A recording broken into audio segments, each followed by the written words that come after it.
Okay, so this is where we are in terms of governance. The majority of the schools are charter schools, and they're governed by 3 different agencies: the State Board of Education, the Recovery School District, and the Orleans Parish School Board. There's over 40 charter management organizations in the city operating over 90 schools. So some of them have, I think the biggest one has 5 or 6 schools. Most of them just have 1 school. So it's 1 school, it enrolls around 400 students, it has its own board, and it operates independently. The charter contracts, depending on your student performance and your financial transparency in the first couple of years of being a charter school, can last up to 10 years. But they will close the school here. And this is also different than other settings. There's a lot of threat of closing schools. It is incredibly unpopular to permanently close a school that has kids enrolled in it. There's always someone who loves the school. There's someone in the neighborhood who values the school. There are parents who say, like, we have bad test scores, but it's really a good school. And all that may be valid. But here, they will close the school. They will close the school. Most often, schools in New Orleans, charter schools, have been closed for financial mismanagement. 1 school was closed last year on very short notice. Like, they announced they were going to close it, and they only got to operate through the school year, for failing an audit of how they treated their special education students. A couple schools have been caught cheating on the standardized test, and then a couple of them consistently over years have had very poor performance on the standardized test. But we have closed dozens of schools in the city because of performance during the last 8 years. Can I ask a question about teacher registration? Yeah. For some teacher training students here. Oh, sure. Yeah, how is it different with public and the charter schools in the way that teachers get registered? That's a very good question. So typically, teachers are registered at the state level. Every state operates its own kind of accreditation board for teachers. Louisiana has a teaching certificate. It involves requirements to take a certain number of training hours, which is probably similar to other countries as well. And then we also have a test called the praxis, where you take kind of a general pedagogy test as well as a subject area test. So if you're going to be a high school English teacher, you take the English test and then the pedagogy test. And that process still applies at schools that are run by school districts. Charter schools are not legally required to hire certified teachers, so they can, and my data later will show that they do, they can hire completely uncertified teachers. Now, most student teachers entering the market, it's probably worthwhile for them to go through the process and get certified. Particularly if you're like an education major at a university, or if you're in a teacher training program like Teach for America, you're probably going to get certified. But we do see at charter schools that they do hire uncertified, completely uncertified teachers. You have to have a degree. That was my question. Do you actually have to have a teaching degree to teach? You don't have to have a teaching degree. You have to have a bachelor's degree. Traditionally in the U.S., if you teach younger students, elementary age students, then you have a teaching degree. If you teach secondary school, you usually major in your topical area, so you're a math major, and then you get a teaching certificate, either concurrent with getting your bachelor's degree in math. It's also really common to finish your bachelor's degree in math and spend like a year of basically graduate school to get the teaching certificate. And so you're required to do that, to do the teaching coursework in order to get the certificate, but you're not required to have a degree in anything in particular in order to teach. But you do have to have a bachelor's degree unless you're teaching like music and you're a famous musician. We do see that a lot in the city, so, unless you have like an apprenticeship kind of skill set. What happened was there's a law that says you have to be certified, but the law doesn't mention charter schools, and therefore there was a court ruling that said, well, if it doesn't say it, then it's basically no law, any law that doesn't specifically mention charter schools, this court ruling said it doesn't apply. So some state laws regulating schools say this applies to charter schools, and some don't. So that's one that doesn't. Yeah, can I ask a question about the contracting? Yeah. You say it's up to 10 years, so if you've got a contract for 10 years, you've got 10 years to get it right, or is it annually? Yeah, they will shut you down. So there's a large contract renewal process that originally is 3 years, and then it gets extended to 5 years, and then eventually you can get a 10-year contract if you're high performing. But if they find financial mismanagement, they'll shut you down in the middle. It's just there's much heavier oversight at the recontracting phase. How fast is the closing if you fail to meet standards? Is it one stroke and you're out? Is it? it depends. Like, we've seen everything. We've seen schools get warned that they're at risk and have another year. We've seen schools be told, like, this is your last year. Yeah, the announcement comes typically like in the spring, and then they get one more year for the kids to like figure out what they're doing. That's a weird year when you're going to a school that's already So what happens to the kids? It's an open enrollment system, and so they go into the enrollment system and they go to a different school. But Or- presumably there's one less school available, so doesn't that put extra pressure on? Not necessarily. So what they frequently do is they recontract the school. So they say, this charter management organization has not done a good job, so they put that school up for bid again, and they pick a different operator. The kids can either stay, or they can go if there's another school they like that has a seat for them. Yeah.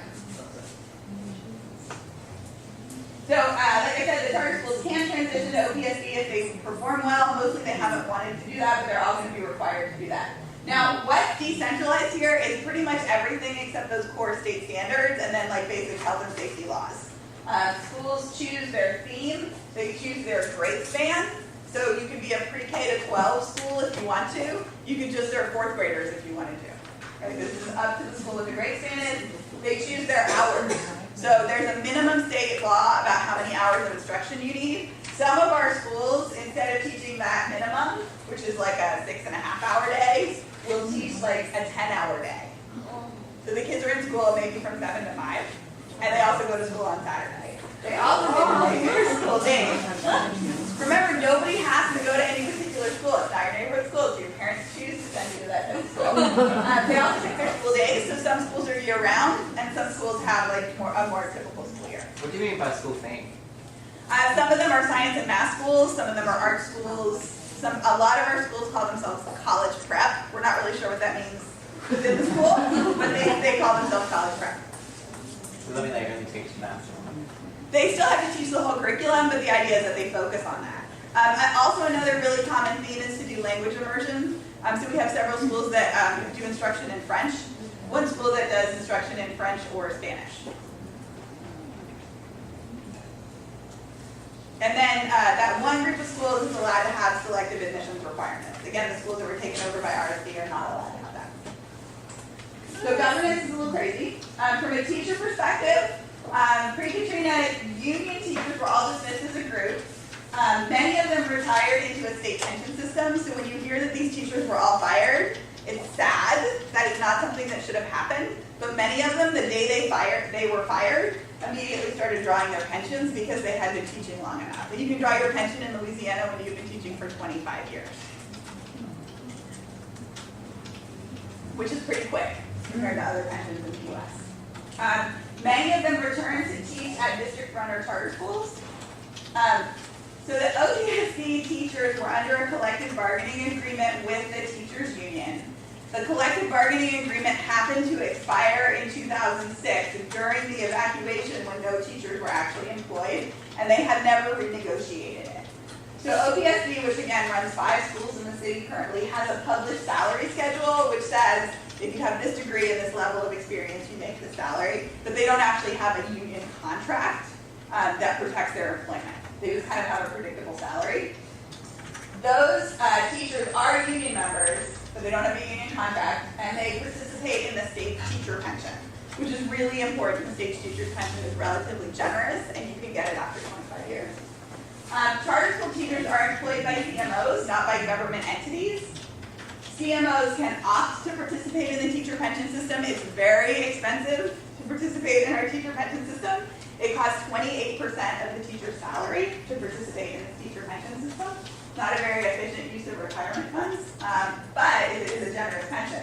So some charter school teachers are in a pension system and some are not. That's one of the things that we're studying. Yeah? Could I ask a particular question about the pension system? Yeah. We have something called defined benefits. Yeah, that's what In this is. Australia. It is defined benefits? Yeah, and the alternative, like, at Tulane we have what's called a savings plan, right? So our Tulane contributes some money, we contribute some money, it's invested in we have a choice of investments. It's not a predictable income, right? It's just savings and hopefully it will accrue interest, and when I retire there will be enough money there. The pension system is a defined benefit where you get 80% of your salary starting the day that you retire. So whatever it's out, it's like your last 3 years before the day you retire, they take the average of those and you get 80%. And you get that paid out every year of your life? Yeah. Yeah. And what's really cool, if you're a pre-treated teacher who retired that day, is you can't get the pension while you're working at a pension participating school, but if you go work for a charter school that's not participating in the pension, you can keep working and draw your public pension at the same time. This is a very clever trick that many American public employees do. Yeah. So they can be drawing like 180% of their salary by working in a charter school. So, interesting loophole that we're studying. Okay, and on the student side, in terms of enrollment, so the student population dropped dramatically, and students are not returning to where they lived before. So school enrollment zones were eliminated, and parents now have their choice to attend most of the schools in the city. Some of them are selective admissions, and you need to test to get into those schools. And obviously those schools look very different than the open enrollment schools, but most of the schools in the city are open enrollment, and at least in theory, accessible to any students. So you now live somewhere and your parents have to go find you a school. So my daughter was born in Texas, and when she was 5, I got a letter in the mail that said 5 years ago you gave birth in Texas and you live at this address, and therefore on this date you will take your child to kindergarten at this school. Right? It's that clear cut. Here, there's no such thing. So your child turns 5, gets called, she's ready to go to kindergarten, and you need to seek out and get her a seat in a school. And you have to look at 95 schools and figure out which one is the best for your child. So from a market perspective, it's great that the parents now have a choice. You're no longer locked into this neighborhood school that you may not feel is a good place for your kid, but you now have the market burden of shopping for schools which no one's had before. Yeah? Just recently in the city where we're from, there was coverage in the media about brokers working for parents to get their primary school into, because our schools are zoned, public schools are zoned, so there were these people acting as brokers. So we have like college. We have people who help you get into college for money. It's probably similar to that. Yeah, but for your daughter, you're looking at this huge number of schools. You're in a different position because you're in education. Right. I know, it's still really, really hard. I have to tell you, like, I have a PhD and I study this, and it's very difficult to pick a school. We have what's called the Parents Guide. You can look it up online. There are centers that are like resource centers to help parents. There are like citywide school fairs at the Superdome where all the schools show up. The schools advertise on the radio. You'll see bus stops. Like as you're wandering the city, if you see a bus stop that's advertising a public school, and it'll have their 1-app number, which is the number that you use on the application to apply for the school. They march in Mardi Gras parades with big signs with their 1-app number on it, so that you know, like, oh, they had a cool band. I like the way they march, so I'm going to come in. But what's harder to tell, because this is 2 pages about each school that outline kind of who the teachers are, what the student body looks like, how they performed on the test. But the description of the school isn't very rich. It's like, it's a college prep school, these are its hours, these are the grades it offers. But it's not like, this is our instructional philosophy, and this is the way we deal with discipline, like kind of the more nuanced stuff you would like. It's difficult to do the work to visit a lot of schools and actually kind of sit in the classrooms and see what's going on and stuff like that. Doesn't it matter that where you live as well, like sending your child might be hard to get them to school every day? Yeah, so they're all, most of them provide yellow bus service. The RSD requires that group of charter schools provide yellow bus service. Selective admission schools do not provide yellow bus service. And so selective admission schools, again, first they have this barrier that you have to take a test to get in. A second barrier is that you need to provide your own transportation. Yeah. And a third barrier is that they require you to do things like go to an orientation. And the orientation is like at 8 p.m. on a work day, and you can't bring your kids, and you have to pay for parking. So there's these ways that schools can kind of determine who goes there through these processes. RSD does not allow that to happen, and OPSB with the schools they run does not allow it to happen. So those schools are open enrollment, provide yellow bus service, do not require orientations. It's just this one group of charter schools that still does that. There's a process to phase that out. The problem is that these are the schools that have 10-year contracts. And so they can't break the contract by making new rules. When the contract is up, they'll renegotiate it saying no more orientations. And like, we're gonna talk about your selective admissions and how we're gonna make that work there. If you don't feel that your child's ready to start school at the age of 5, do you have an option to hold them back for 3 Yeah, months? yeah. Not past 6, but past 5 certainly. There's a lot of grade repetition here. A lot of students are overage. So yeah, it's okay not to go. That's for sure. Can I just ask a question about these companies, these charter non-profit? Are they involved, are some involved in fields outside education? So are these organisations that run these charter schools, are they solely about the provision of education, or is it health, is it roads, is it, I mean, do they diversify? No, not the ones that are here are not diversified. Yeah. Like in other states, Michigan in particular has this really liberal charter school policy where like anybody can run a charter school, and they have a lot of for-profits, so they might have a more diversified for-profit. What's more common is that like a university will run a charter school.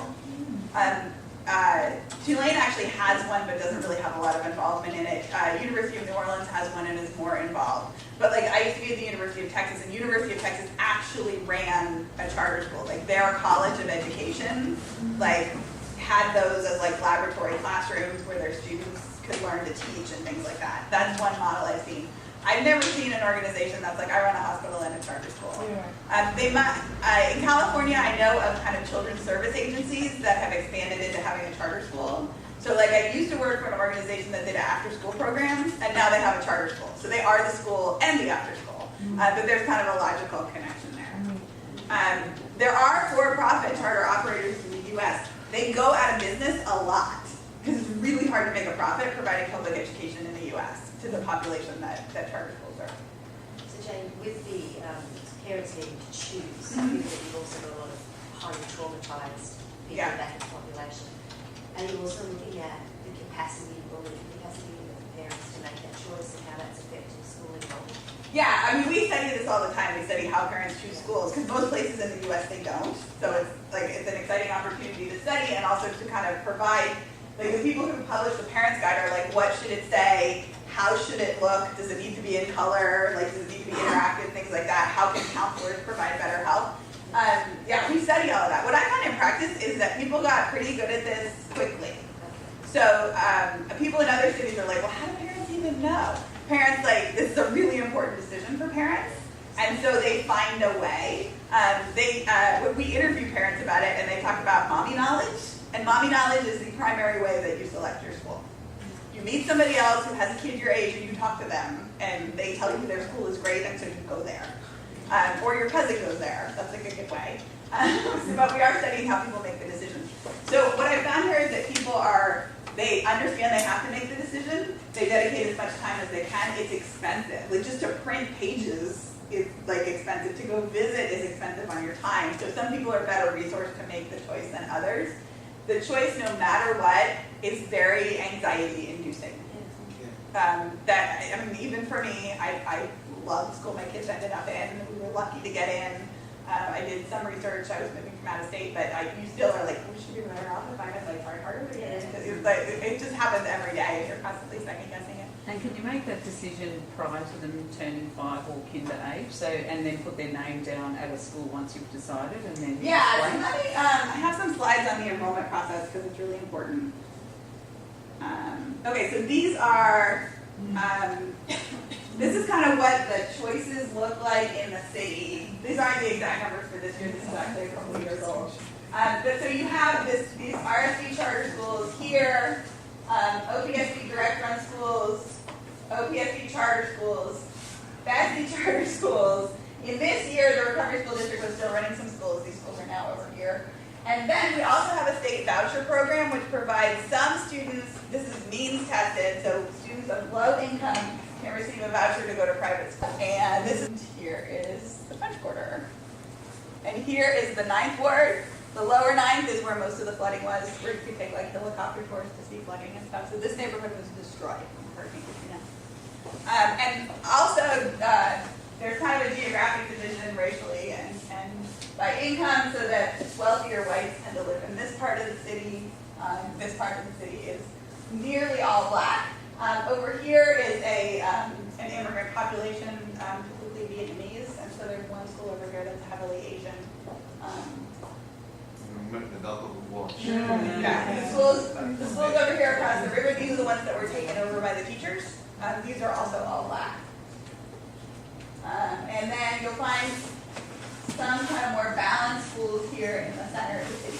Now, some of the charter operators have an objective to create a diverse school that reflects the city. And so we do see some schools that are like 60% black and 40% white and have a balance in terms of socioeconomic status.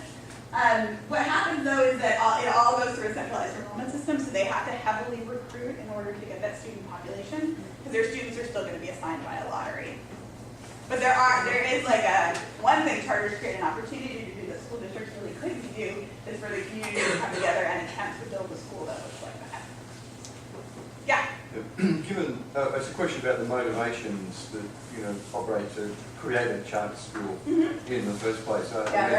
If you were an already constituted NGO, you'd be motivated to do a non-profit. If you're a group of teachers who want to, think we can do this and do it ourselves and pay ourselves a salary and do it. What are in general, are the bunch of motivations that sort of you can see them in the mission statements of the school. So one that is actually a national model in the U.S. is KIPP, and KIPP has 5 or 6 schools in the city. KIPP focuses on low-income black students and originally middle school boys. Basically, they identify that this is the lowest performing group of students in the country, is middle school minority boys who are low income. So that was really the focus of their curriculum, and it's a really kind of, from a disciplinary strategy, it's a really rigid curriculum. They go to school for a very long day, they have a lot of rules, they don't speak out in class, they're taught to be very respectful, but in studies it's been shown to be really effective to get students focused. Charter schools more focused on being a neighborhood school, like they want students from that area to attend that school.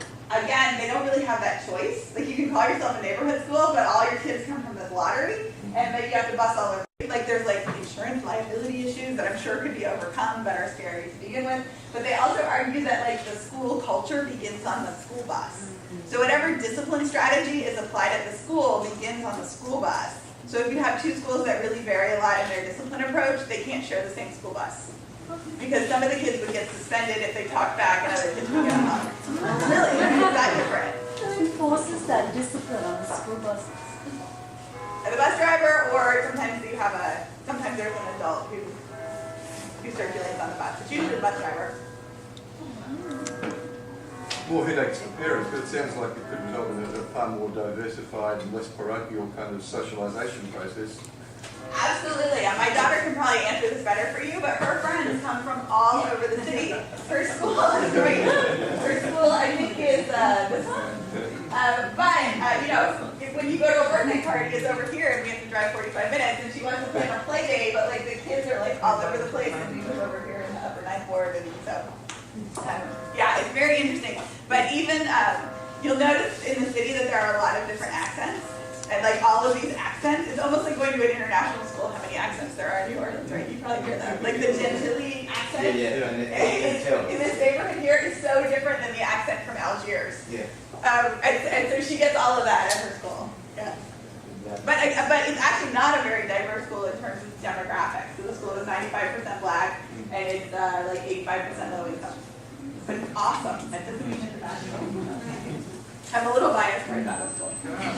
Yeah. We don't have the same system. Elementary is which ages, which middle schools? Yeah, so again, it doesn't apply in New Orleans. Typically, elementary school is K through 5, and then middle school is 5 through 8, and high school is 9 through 12. But in New Orleans, the schools pick their grade span, and so most of them go something like K through 8 or 6 through 12. It's actually not a very good idea to start at 9th grade, because all these other kids have sorted into a school that started at 6th grade. So like you're not going to get any kids because they're already in school. So everybody has kind of a larger grade span than expected. But in another school. What age do you enter university? 18. We have 12 years of school.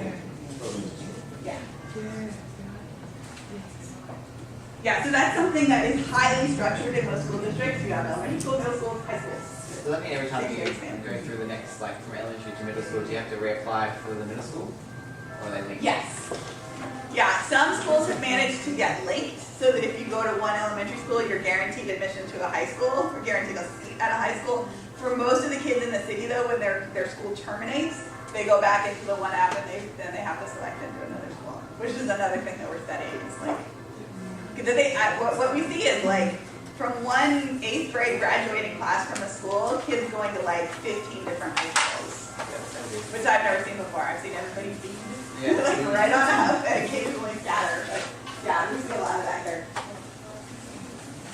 Okay, so in terms of performance, you will hear that this is either, oh, sorry, it's 12. I'm not going to get my research, but this is my last slide on it. So you will hear that, that this is a miracle that saved the city, or you will hear that this is the demise of the free world. You will hear both of those things. It's either a tragedy or a miracle.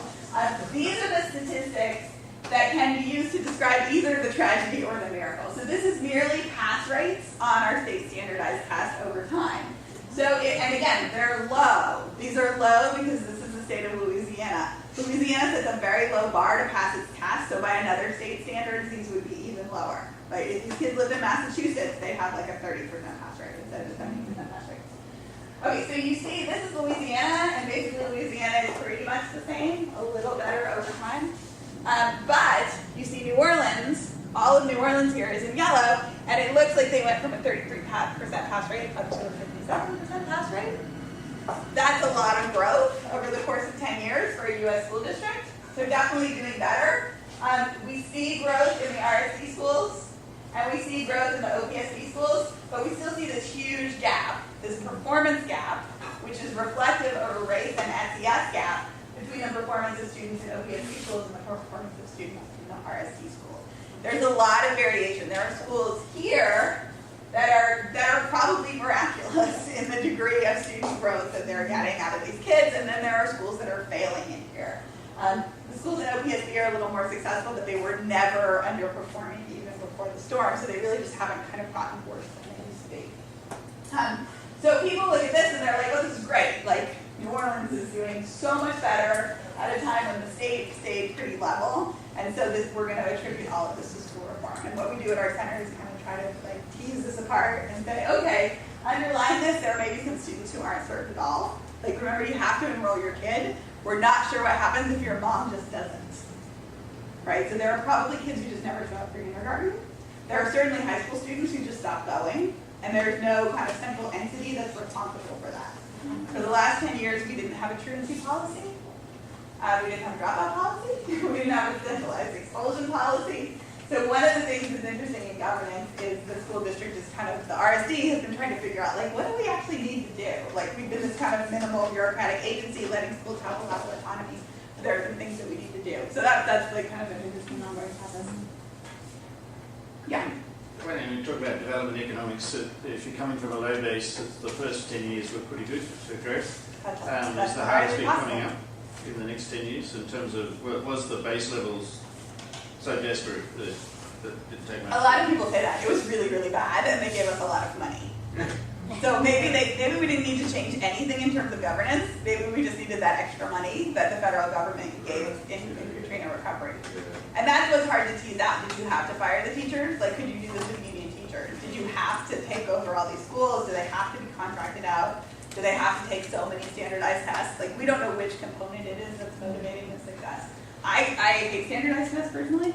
I use them as a researcher, but it's possible that if we gave them a different test that they weren't ready for, that we wouldn't have seen this. This may just be test driven. Like, we told you that your contract is dependent on the kids passing the test, and the kids passed the test. Some schools have already been caught cheating on the test. I don't think they all cheat, but I think they may be too test focused. So just real quickly, this is what we do at our center. So from an academic perspective, school reform in New Orleans is a large-scale test of market-based theories applied in public education. As a PhD in public policy, I'm interested in market-based theories applied everywhere, health, roads. But this is a huge example of using the market to address public school problems. We have privatization, we have supply-side competition, we have massive decentralization, we have efforts for innovation, and then we have on the demand side parent choice that we didn't have before. So I get to study all of this and hopefully tell people your theories were good here, your theories were not good here. We're not sure if market-based systems work in public education. There's lots of reasons to think that they might not, so we get to test that. However, we're also working in a city where the children and the families have historically been underserved by their education system. So the other goal of our center, which is equally important, is to provide information to understand how these policies are working so that we can improve the school system for students and families in the city. So our center, well, we're involved in an academic community internationally to do this work. We're also very involved in the stakeholder community locally so that our work also does this. We want to do relevant local policy work as well as contribute to this national conversation about, international conversation about the market-based schools. I don't have time to walk through my research, but I'm going to show you a list of the questions that we're looking at. We're looking at the effect of various components of school reform on student achievement and achievement gaps. Our research shows that student performance on tests is improving under the system, has improved from prior to the storm. But it could be that it's improving for certain groups of students and not for others, and it's really important to identify achievement gaps as well. We're interested in questions of how parents choose schools and how this is influenced by different characteristics of the enrollment policies. One of the exciting things I do is I'm on a national group of people who study lotteries. So there's a lottery in DC, there's a lottery in New York City, there's a lottery in Detroit, there's one in Denver. They all use basically the same structure but kind of different rules. So we're looking to see how the rules influence how parents pick a school. I'm suspicious that February is a little early, and then some people get to, May, and they're like, I really want to switch now. I didn't know I wanted to switch in February, but now I want to switch, and so I think we could maybe sort schools better if we waited a little longer. We are looking at how charter schools vary from each other. An interesting thing about charter schools is we actually don't know what they do, right? They don't do what the school district tells them to do. They do what they developed on their own. So when we're thinking about whether or not they're effective for students, then we need to be thinking about, well, what did they do differently? And so we can learn from the models that are being tested and innovated in charter schools. And it's also important from the demand side, to what degree does it provide actual choices? So we did a kind of really high-level study of, do they look different? And many of them actually don't really look different. They operate the same grade span, the same hours, they have the same themes, right? So when parents look at them, they might kind of look similar. So it's really a question of how different this looks from a traditional school district. We actually have choices. How do decentralized school districts interact with other systems? School districts can work together with public health systems, with juvenile justice systems. We're not really sure how charter management organizations as decentralized managers do things like make sure their kids get health care. Not that school districts in the U.S. do this well, but they can do it because it's a single government entity talking to another government entity. It's messier when it's a bunch of nonprofit agencies trying to work together. So that's something we're interested in. And then finally, I'm interested in these questions of how teacher labor markets and the teacher profession are changing. Teachers now look very different than the group of teachers that was originally dismissed. So they were more experienced, they were more likely to have been born and grown up in the city, they're more likely to be black and have kids who go to schools. And now we have a lot of kind of fresh out of college, kind of temporary Teach for America. I don't know how much you know about Teach for America, but it's like a 2-year teaching internship after you graduate. So we have a lot of that. There's a lot of people who come from other cities. They're really excited. They're very enthusiastic about teaching, but they're not going to stay in teaching as a profession. At the same time, we've taken away teacher tenure and the teacher pension. And so it doesn't look as much like a profession as it used to. And people here actually argue that you can't ever buy a house if you're a public school teacher here. I was just about to ask, what's the average basic average wage for a beginning I actually teacher? have that because that's what I was going to say. Here you go. So these are 3 traditional school districts that employ teachers. And so they pay more relative to charter schools in average salary. The charter school teachers, however, are a lot less qualified in terms of experience and degrees. So here's the 23% who don't have a teaching certificate. Only 29% have a graduate degree. That number is typically higher in other school districts. What we found in this study is that they pay less because they're hiring less qualified teachers in terms of these kind of observable things that you pay based on. Do you have a graduate degree? They don't hire as many people with with graduate degrees. They hire teachers with less experience. I think it's more an issue of like your pathway over time if you remain at a charter school. So you might get a comparable entry level salary at a charter school, but you're not going to have a pension. You're not going to have kind of regular wages.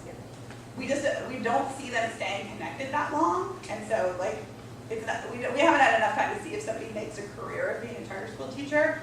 But it's also longer hours because they're going to school from 7 to 5. And in some way, and the school year's longer, so you don't have your summer off if you do at a traditional public school. So it's not a job for somebody with 3 kids. So these are average salaries for all teachers or for beginning teachers? Or? Those are for all the teachers. Okay. So beginning is going to be. Yeah, beginning's much lower. Yeah. That's quite low. Yeah, beginning is like 35. I think in Australia now it's about 65.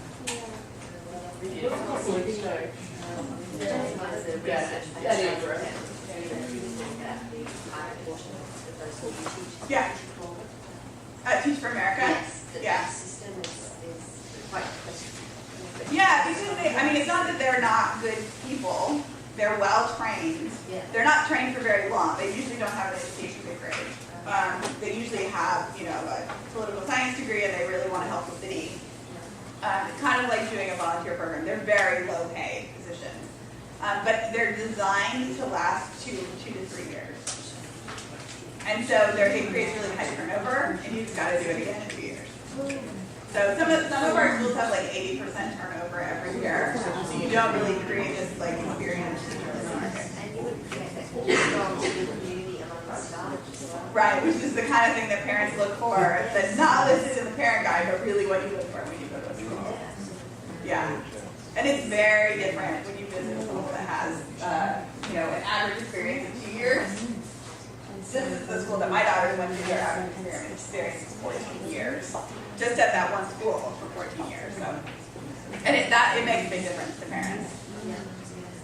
Yeah. Something that we've seen. So my kids go to a country school, so it has sort of lower standards than city schools. But there's been a real shift in 10 years because of the commitment of the teaching staff and the parents. It's a really different school than it was 10 years ago. Yeah. So is that sort of thing that you're like, Yeah, and especially for the schools who kind of schools have made that their model. So there's one charter school that doesn't hire teachers who have less than 3 years of experience, and they offer maternity leave. And they offer enrollment for the children of teachers. And so they've like created these policies that are a little more expensive, but they create this kind of commitment to having that kind of school culture, as opposed to schools who are kind of relying on this model where there's like really rapid turnover and they just do a lot of professional development in-house. And it just created a different type of school. I think surely rapid turnover would be more expensive. Yeah. Yeah, and they're very concerned about it. We went to a seminar recently where they said they need like, I think the number was something like 1,000 new teachers. And that's among this group that has 2,600 teachers, that they might need 1,000 next year, new teachers. And so in order to get 1,000 teachers, you need more than 1,000 candidates. And that's it's really hard for ed prep programs to generate that many every year. With the school that you mentioned before, was it the KIP school? Yeah. So that was like the lowest performing students. That's who they target, yeah. Have they seen like a increase in? Oh yeah, their test score performance is phenomenal. Yeah. I'm not sure about other outcomes. We need to have more time to look at whether they graduate from high school and go to college. Because what people are suspicious of is that you're creating kids who do well in tests, but you're not creating well-rounded adults. Yeah. That's the way people question that model, because they follow these rules and then they get to college and there's no bells ringing and there's no people telling them how long a problem should take and things like that. So. And so they've responded well to like the rigid discipline. Yeah. For those schools and like the longer. Yeah, I think some kids do. And I mean, that's kind of the goal of choice, is that if you have that kid, that you can find that school for that kid, because your kid needs that discipline structure. In a school district, it's difficult to in a traditional school district where you go to your neighborhood school, you get what you get from that neighborhood school. And you can't say my kid needs a different discipline strategy. They're like, this is the one we have, and this is the school in your neighborhood. So that opportunity means that more kids might find the right school. A lot of people question the KIPP model if it's too rigid. There are schools that are kind of like that, but not as harsh. But a lot of, if you just kind of look at the news articles about New Orleans, a lot of them are about these discipline strategies. And even whether the discipline strategy is kind of like a civil rights violation, because it's really only black kids who are being subject to that type of discipline strategy. White kids get hugs and library books, and black kids get suspensions and in-school detention and things like that. So there's a lot of controversy about it. The schools are still popular with parents, and they seem to be doing well. But KIPP is this national model that's really well funded, so they also pay a ton to get research done that shows how great they are. So I'm a little suspicious of it as well. I haven't actually studied them, but Sorry, it's profitable. help us unpack the student stats. So what's an FRL? Oh, that's free and reduced lunch. That's our measure of poverty in the schools. So if your income is low enough, depending on how large your family is, you get free lunch at school. And so you're like a more heavily subsidized student. Yeah. So FRL means free or reduced price lunch. So you either get half price lunch or full lunch. But that's our indicator of poverty. Schools don't actually collect data on parent income, but they do say, is your income low enough so that your kid gets free food? And those stats, the percentage of students who are black, is that indicative of the New Orleans demography? Is that the future of New Orleans is a African American city? Oh, so yeah, so the city is about half black and half white. Like that's not an exact statistic, but neighborhoods are really segregated. Most white children go to private schools and not public schools in New Orleans, and that's typical of American cities. That's typical of DC and New York and Los Angeles and other cities. It's not required though. Many of us love to send our kids to public schools. But yeah, there's actually, if you read Slate magazine, Slate.com has an article about exactly that, about kind of what American children look like compared to what our public school population looks like. Now, I mean, compared to other countries, we have a pretty low proportion of students who go to private school. It's less than 10% in the country. But where students go to private school is typically in cities, and it's white students who are going to private schools when they would be in a diverse school district. One last question. This is a very Australian question. The teachers' union, with the 2005, the breaking of the collective bargaining agreement, does that mean the union is now quite weak in its capacity to represent teachers' interests? So Louisiana is what we call a right to work state, and in right, it's just a strange term, it doesn't really mean right to work. Right to work means that nobody can be required to join a union. There are states where when you became a teacher, you would be required to join a union. They obviously have more powerful unions.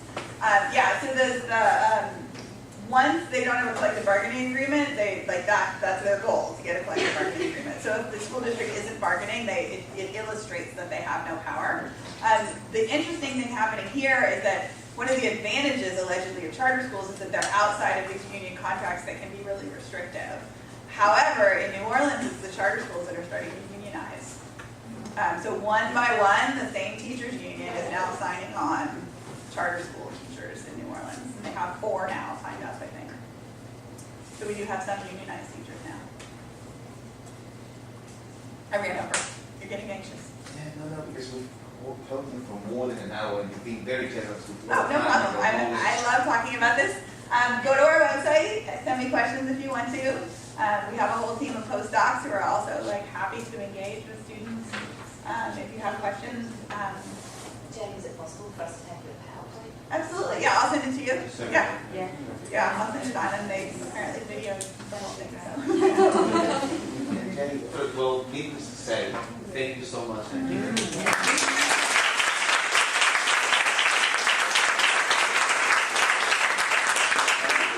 Questions, and make sure, again, while you're in the city, ask people questions. One thing I learned when I first came here, we would have these public events at restaurants where we would have people, researchers together, and we'd be in a restaurant, and the waitresses know what school choice is like in New Orleans. People here go through this process with their kids, and they understand it, and they feel it in a way that researchers don't feel. So talk to people about where their kids go to school, how did they pick that school, what do they like about the school, and you can learn a lot about what's going on here.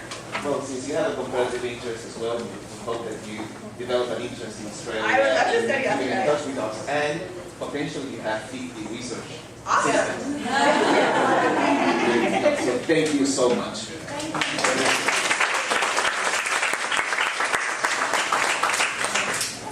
Also, don't drink the like hand grenades or the hurricanes, the Sazeracs.